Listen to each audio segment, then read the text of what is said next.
La première étape de la visite a été la présentation du niveau d'évolution de la zone industrielle de Glodjigbe aux visiteurs. L'honneur est ainsi revenu à Leton Béton, directeur général de la CIPI Bénin SA, de faire une présentation globale de la zone. Là, nous avons la zone résidentielle qui couvre une superficie de 50 hectares.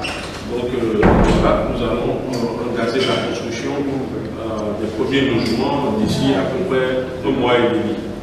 La délégation conduite par le préfet de l'Atlantique, Jean-Claude Kodia, a visité les unités de confection de vêtements, les unités de transformation de cajou et les installations de la société Bénin Textile, l'une des unités intégrées de textile de la zone industrielle de Glodjigbe. Au thème de la visite, le préfet de l'Atlantique a tenu à exprimer toute sa joie face à ce qui a été vu. Je suis très heureux aujourd'hui d'effectuer cette visite à la GDIZ avec mes collègues pour venir constater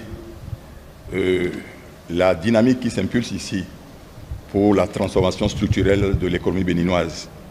Je voudrais tout d'abord remercier le directeur général du CIPI pour la très bonne organisation de cette visite, qui a permis à mes collègues et moi de voir le travail concret qui se fait. Nous pouvons dire au terme de cette visite avec conviction que le chef de l'État, M. Talon Patrice, a enfin montré à la nation béninoise la voie à suivre. Unanimement, ils ont pris l'engagement de devenir des ambassadeurs de la zone.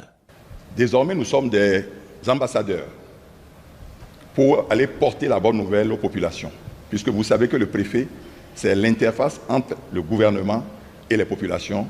Et donc, nous allons désormais être les ambassadeurs de la GDIZ pour dire qu'il y a du concret qui se fait. Au sein de la zone économique de Glodjigbe, c'est plusieurs unités déjà opérationnelles qui permettent de transformer sur place les matières premières et de créer de l'emploi. Aujourd'hui, avec cette zone, nous avons des unités de transformation qui sont opérationnelles.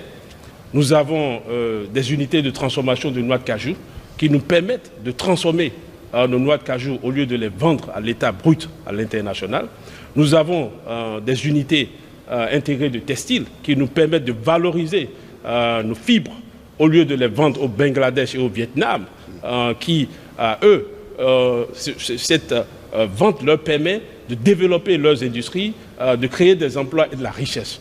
Désormais, grâce à l'impulsion du président de la République et de toute son équipe, nous allons pouvoir capter cette richesse ici en République du Bénin, mettre nos jeunes au travail. Comme vous le savez si bien, nous avons plus de 10 000 jeunes qui travaillent déjà ici dans cette zone. Avant la fin de cette année, nous allons pouvoir passer à peu près entre 35 et 40 000 emplois dans cette zone. La GDIZ a récemment obtenu le statut de port sec, ce qui devrait permettre de stocker des conteneurs pleins et de réduire la circulation à vide des conteneurs entre le port autonome de Cotonou et Glodjigbe.